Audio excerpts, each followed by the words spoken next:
Olá, esse é o canal Filosofia Fácil para Enem. Nós estamos aí continuando com a nossa série de aulas. Nós estamos aí na aula 6 do terceiro ano do ensino médio, falando um pouquinho aí da teologia da época medieval. Então o tema é Teoria da Iluminação Divina de Santo Agostinho. Vamos lá? A origem platonista da teoria. Agostinho adapta a alegoria da caverna de Platão, onde o sol representa a ideia de bem que ilumina a inteligência. Só para lembrar, né, gente? Vamos lá fazer um resumo aqui. O mito da caverna de Platão fala de alguns prisioneiros que eram acorrentados no fundo de uma caverna e atrás deles, né, eles eram mantidos ali nessa prisão durante muitos anos. E o que eles viam eram imagens, reflexos, no fundo da caverna. E eles acreditavam que aquilo lá era verdade. Até que um dia um desses prisioneiros conseguiu sair, viu a mentira que eles estavam vivendo, encontrou o sol, o conhecimento, né? E ele depois voltou e buscou alertar os seus companheiros, e os companheiros não aceitaram muito bem isso, queria até espancá-lo, né? Então, essa é um resuminho bem simples do mito da caverna. Entendeu? O que o Agostinho fez? Vamos lá. Ele falou primeiramente o sol, né, representa o bem.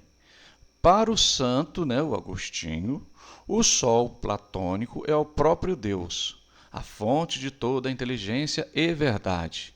Assim como os olhos precisam da luz física para ver objetos, a mente humana precisa da luz divina para enxergar as verdades eternas.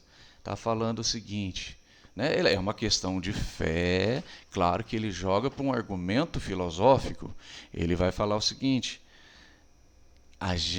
nós seres humanos, nós precisamos ter esse olhar para a gente abrir a nossa mente, a gente precisa dessa luz de Deus, luz divina, para que a gente possa enxergar essas verdades eternas. A insuficiência dos sentidos. Para Agostinho, ou Santo Agostinho, o conhecimento sensível é instável e imutável, muda, pois lida com objetos do mundo material que estão em constante transformação. Os sentidos podem nos dar informações úteis para a sobrevivência, mas nunca a verdade absoluta e imutável.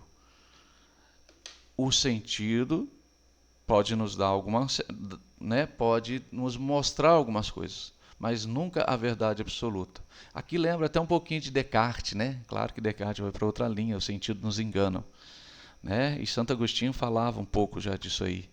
Mas o Santo Agostinho tinha outra intenção. O verdadeiro conhecimento, a sapiência, só pode ser encontrado naquilo que não muda, ou seja, nas razões eternas presentes em Deus, ou seja, o conhecimento de Deus. A mente como reflexo de Deus. A alma humana, sendo criada à imagem de Deus, possui em sua estrutura a capacidade de entrar em contato com o divino. Agostinho defende que a verdade reside no interior do homem. Não queira ir fora, entra em ti mesmo. Ou seja, a verdade, né, da nossa vida, da nossa existência, está dentro, no nosso interior. No fundo da alma, ele vai falar, existe um mestre interior, que ele também vai chamar que é Cristo, que ensina e revela as verdades fundamentais que a razão humana sozinha não alcançaria. Você vai me falar assim, é complicado para outras religiões, né? Vamos aí, né? Tipo assim, quando fala Cristo, porque, por exemplo, o islâmico, o muçulmano, ele acredita em Deus, mas, por exemplo, Jesus não é Deus para eles, né? O judeu também, o budista, né? Mas na realidade, né? Claro que o Agostinho, ele é o defensor do cristianismo. Ele era um padre e um bispo católico cristão, entendeu? E claro que ele vai falar que esse mestre é Jesus Cristo, ou Cristo. tá? Então ele vai falar assim, a razão humana sozinho não alcança essas verdades, ok? Verdades eternas e necessárias. Existem conhecimentos que são universais e necessários, como as leis da matemática. Exemplo, 2 mais 2 é igual a 4. E os princípios morais, a justiça é boa. Tipo assim, nossa, qual que é a verdade? 2 mais 2 é 4. Essa é a verdade da matemática. Um princípio moral, a justiça é algo bom, porque ninguém gosta de sofrer injustiça. Agostinho argumenta que a mente humana, sendo finita e mutável, ela tem um fim e ela muda, não poderia ter criado essas verdades por conta própria. Elas devem, portanto, ter sua origem em algo infinito e imutável, que as projeta em nossa inteligência. Entendeu? Então, né, essa projeção da inteligência aí, ele vai dizer que é esse infinito, né, essa força. O papel da graça e da fé. A iluminação divina não é um processo puramente intelectual, mas envolve a disposição moral e a abertura do coração. Entendeu? De novo, gente, é claro, uma questão de fé, religião, né? Mas como eu disse, o Agostinho, ele é um defensor, ele é um teólogo, ele é um defensor do cristianismo, da religião.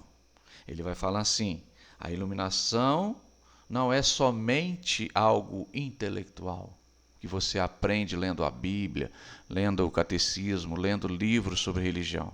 Mas isso tem a ver com uma questão de abertura do coração, das emoções. A fé não substitui a razão, mas a precede e purifica. Creio para que possa entender. Tipo, eu creio para depois entender. Não é eu entendo para depois crer. A luz divina brilha para todos, mas apenas aqueles que buscam a Deus com amor e retidão conseguem compreender plenamente a verdade revelada. Ok? De novo, essa visão é de defensor da religião que é do Santo Agostinho. Né? Essa visão do Santo Agostinho, você pode concordar ou não, entendeu? Muita gente concorda, muita gente não concorda. Tá? Então ele vai dizer, a luz divina brilha para todos, mas, né, a gente tem que buscar a Deus para conseguir isso. Diferença entre razão e iluminação. Agostinho distingue o ratio, a razão humana comum, e o illuminatio, a ação divina no intelecto. Olha para você ver, o que é o illuminatio? A ação divina na sua inteligência. Enquanto a razão pode processar dados do mundo, a iluminação é o que permite à razão reconhecer a necessidade e a universalidade das leis lógicas. Deus funciona como fundamento que garante que o nosso pensamento esteja em conformidade com a realidade última. Olha aí, Deus funciona como, de novo, como um fundamento que garante que o pensamento esteja em conformidade. Ok? Aí a relação, né, que Agostinho estabelece entre fé e razão. Contra o ceticismo, a teoria da iluminação foi a resposta de Agostinho aos acadêmicos céticos, que é aqueles que duvidam. E eles argumentam contra isso, que diziam que nada se pode saber com certeza. Né? O ceticismo fala assim, a gente não tem certeza de nada. Então, Agostinho vai contra essa corrente cética. Ele argumenta que o próprio fato de duvidarmos prova a existência de uma verdade interior. Se eu me engano, eu existo. Olha também como lembra aí o de Descartes, né? Se eu penso, logo existo. Né? Mas aqui, de novo, a intenção de Agostinho, né, essa questão religiosa. Se eu me engano, eu existo. A presença da luz divina na alma é a garantia de que a verdade é possível e acessível ao ser humano. Impacto na filosofia medieval, porque nós estamos falando de filosofia medieval, né? Um período depois aí, por volta do ano 300 até o ano 1500, né? Que durou aí milhares de anos, né? Séculos e séculos. Essa teoria dominou o pensamento ocidental até o século XIII, quando São Tomás de Aquino introduziu a visão aristotélica do conhecimento.